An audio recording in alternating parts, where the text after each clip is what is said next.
Então, mais um problema envolvendo as nossas propriedades termodinâmicas. Agora a gente precisa obter então as propriedades para o R410A, né?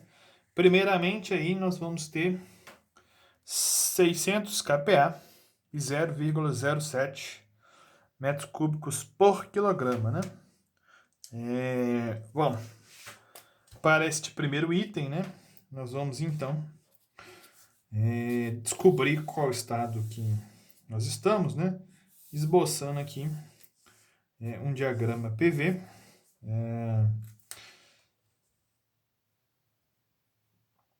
Neste caso aqui, é mais interessante, então, eu desenhar uma linha de pressão constante, né?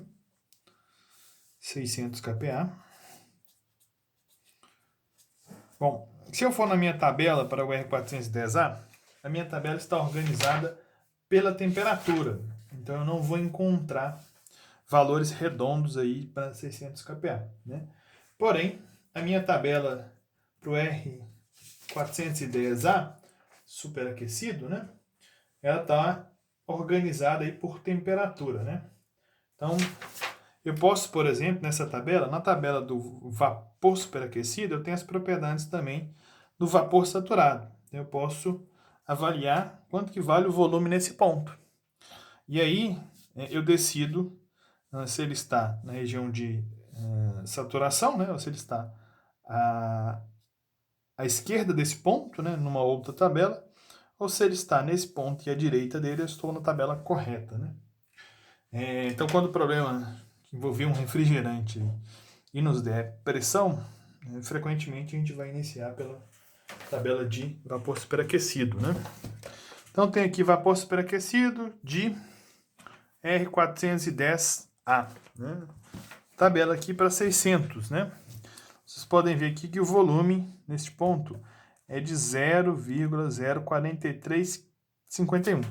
Eu preciso de 0,7, correto? 0,07.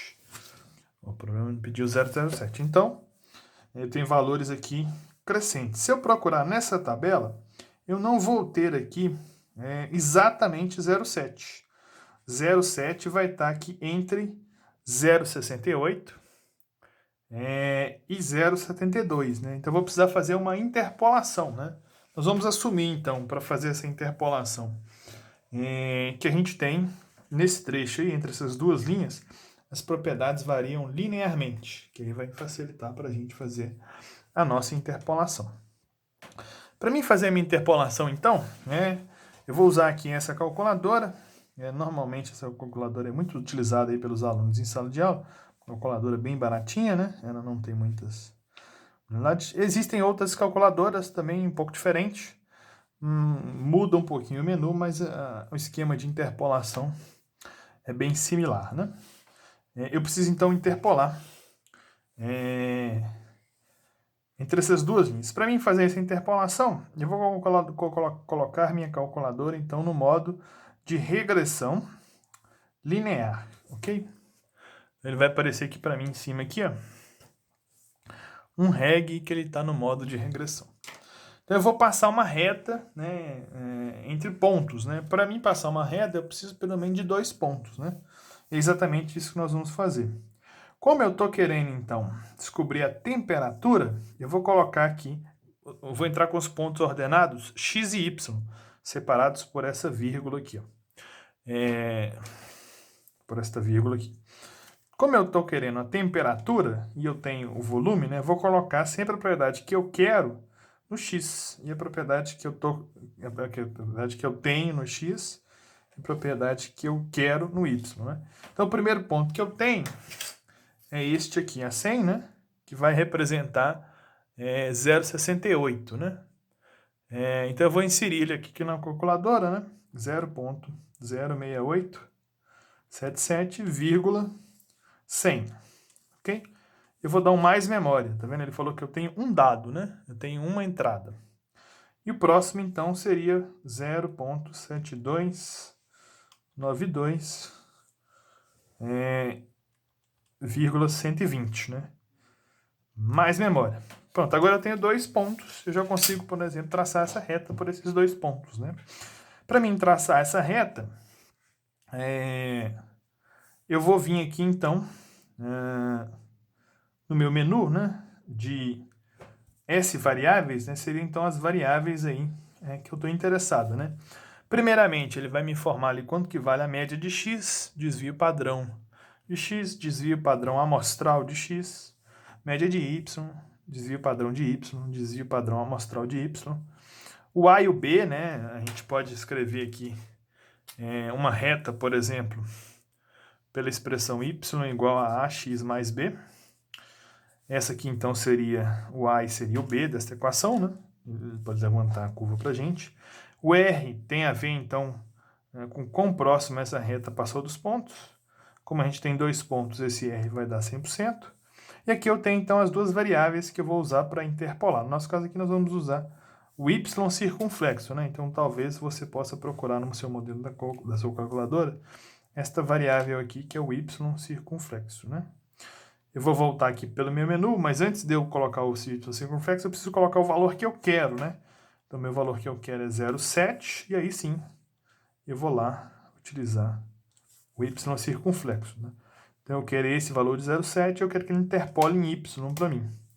Já interpolou, nós temos aí, então, 100.003, ok? Seria a nossa temperatura, 0,04, né? Estamos aí bem próximo de 100.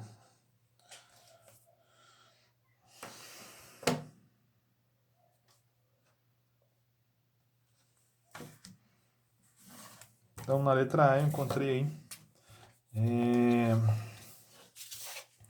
uma temperatura de 100,04 graus Celsius. Ok? Deixa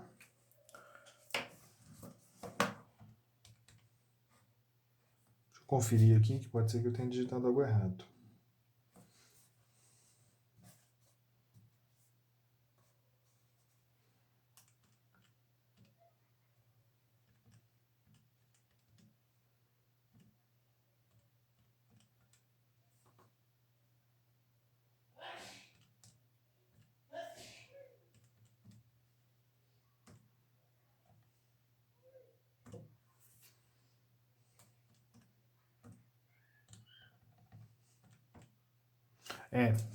Bem estranho esse valor aqui, está errado, né? 105,92. 93. Nós vamos fazer mais interpolações aqui nesse problema. Devo ter digitado aí algo errado.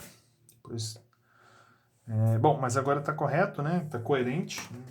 A gente pode analisar esses dados aqui em relação à coerência, né? Meu valor de 0,7 está aproximadamente, né, no meio aqui. Então eu esperava um valor bem próximo, mais no meio desse intervalo, não tão próximo aqui do 100, né? Ok?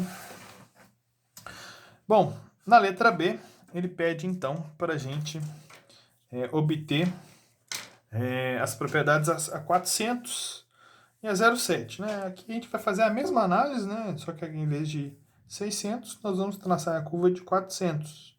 Então, nós podemos novamente iniciar por essa tabela, né? Nós temos então 400, né? Você pode ver que aqui a primeira linha é 0,064 e a terceira linha aqui é 0,7227, né? Então esse problema está exatamente aqui para nos orientar o que nós vamos fazer quando a gente tem essa linha vazia, né? Por que a gente tem essa linha vazia? Olha só, essa primeira linha aqui corresponde às propriedades do vapor saturado, né? Essas propriedades do vapor saturado, elas estão então nessa temperatura aqui, ó, de 19,98, né? Esta segunda linha ali está a 20 graus, menos 20, né? Que é muito próximo da primeira. Então não faz muito sentido eu tabelar aqui a primeira e a segunda, eu ia ter quase que valores repetidos, né? Então o autor aqui preferiu então tabelar a próxima linha aqui, que é 0. Então eu vou ter que interpolar entre menos 19,98 e 0, correto? Então sempre que eu tiver essas linhas faltando, é porque aqui, ou a temperatura da segunda linha está muito próxima da saturação, ou está acima da saturação, ok? Então, basta então a gente interpolar. Eu vou ligar então minha calculadora novamente, ela continua ainda no modo de regressão. Provavelmente meus dados já estão memorizados, né? Eu preciso limpar a minha calculadora. Quando eu entro novamente no modo de regressão, ele já vai limpar a minha calculadora. Então vou ganhar um tempo aí. Só de eu entrar no meu modo de regressão, eu já então ele já limpa para mim a minha calculadora, ok? Procurar uma posição aqui onde que o reflexo vai permitir aí a gente ver melhor de dar na calculadora, né? Então, vou entrar no modo de regressão, modo 3, 1, né? Regressão linear. Nesse momento, ele já zerou novamente a minha calculadora. Eu vou entrar com o primeiro ponto que eu tenho, né? Que seria, então, 0.06475, vírgula, menos 19,98. Então, quando eu der mais memória, eu tenho que ser, no primeiro ponto, eu tenho que sempre obter n igual a 1. Se eu tiver obtendo n igual a 3, 5, qualquer outro número, quer dizer que eu esqueci de zerar minha calculadora, né? E o segundo ponto aqui que a gente tem, para a gente fazer a nossa interpolação, seria 0,72,27, né? Então, 0.07227,0 mais memória. Eu estou interessado, então, para 0.07, né?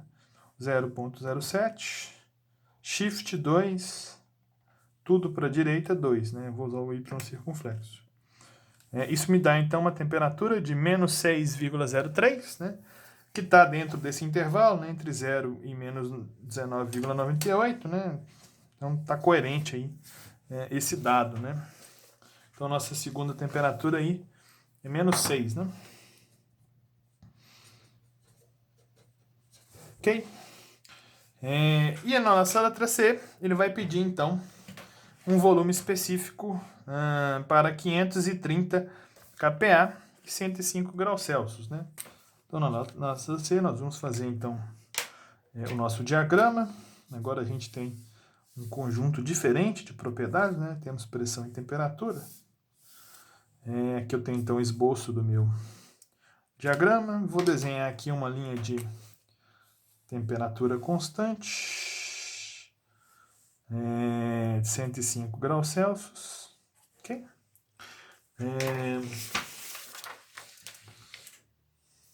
Então, R134A, R410A,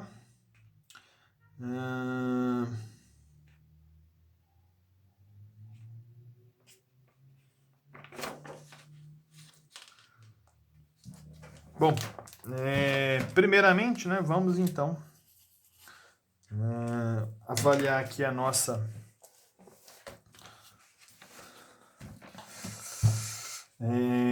tabela, né? A temperatura máxima que eu tenho aqui é 71,3, correto? Então isso quer dizer que a minha curva de 105, né, é uma curva que está acima aqui do gráfico, né? Então nós temos aqui 105 graus Celsius, né? A maior temperatura que eu tenho aqui é 71, né? Então 71 é a curva que passa aqui pelo ponto máximo, né? Ok? Quando a gente está acima do gráfico ali, frequentemente nós vamos encontrar as nossas propriedades aí na tabela do vapor superaquecido, ok? Então o problema nos disse que a gente tem 530 kPa, 105 graus Celsius, ok? Veja bem, eu tenho aqui a tabela de 500 e tenho a tabela de 600, correto? Então eu não tenho a tabela para 530. E também não tenho 100 graus Celsius. Eu tenho 100, eu tenho 120, né? O problema me pede 105. Então nós vamos ter que fazer aqui uma interpolação dupla, né? Como que a gente faz essa interpolação dupla, né? Bom, primeiramente eu vou interpolar então para 500, né? Eu vou interpolar para 500 e vou anotar aqui no cantinho da minha folha esse dado, né? Então aqui temos 500 kPa. Nós vamos avaliar então quanto que vale o volume, né? Para 105. Então, o primeiro passo aqui é eu zerar a minha calculadora, né? Entrando no modo de regressão novamente. 105 eu vou, como eu quero volume, né? Vou colocar a temperatura no X, 100. Corresponde então a 0.8302, mais memória. 120 corresponde então a 0.08793, né? Mais memória. Estou interessado então em 105, né? 105 y circunflexo. Isso me dá então um volume de 0,0842475. Vou anotar aqui, ó. 0,084475. Vou interpolar agora para 600. Por que eu estou escolhendo essas duas pressões? São exatamente a pressão que eu tenho mais próxima, considerando o lado inferior a que eu quero, né? Então, mais próximo de 530 do lado inferior é 500 e mais próximo do lado superior é 600, né? Então, aqui novamente em 600 eu vou fazer a mesma coisa, vou interpolar aqui para 605, correto? Então, novamente, eu entro no modo de regressão. Eu tenho aqui, então, ponto 100, corresponde a 0.06877. 120 corresponde a 0.07292. Então, a 105 eu vou ter então 0,69 00, né? 8075. Ok? Então, agora eu tenho esses dois dados aqui que estão a 105, correto? Essas duas aqui, volumes específicos estão a 105, mas não estão a 500. Então, eu uso agora esses dois dados aqui para interpolar entre esses dois pontos linearmente e encontrar a 530. Então, eu vou zerar novamente aqui a minha calculadora, né? Mod 3.1, entrando no modo de regressão, ela já zera. Então, como eu quero a pressão, né, eu vou colocar, como eu quero volume específico, né, eu vou colocar a pressão no X. 500 corresponde a 0.084475, mais memória. 600 corresponde, então, 0.0698075, mais memória. 530, então, vai corresponder a 0, então meu volume aqui, 0,08007475 metros cúbicos por quilograma. Se a gente for avaliar aqui a questão dos números de algarismos significativos, né? Nosso volume aqui ele tem então 4 algarismos significativos, né? Ou seja, eu tenho aqui esses dois zeros aqui não contam, né? E eu vou ter 4. Se para mim manter esses 4 algarismos significativos, né? Para ter uma resposta um pouco mais formal, né? Eu colocaria aqui então 0,8007 metros cúbicos por quilograma. Então, o primeiro algarismo significativo é o primeiro número não nulo, né? À direita. Segundo, terceiro, quarto algarismo significativo. Ok? Então, até o próximo vídeo.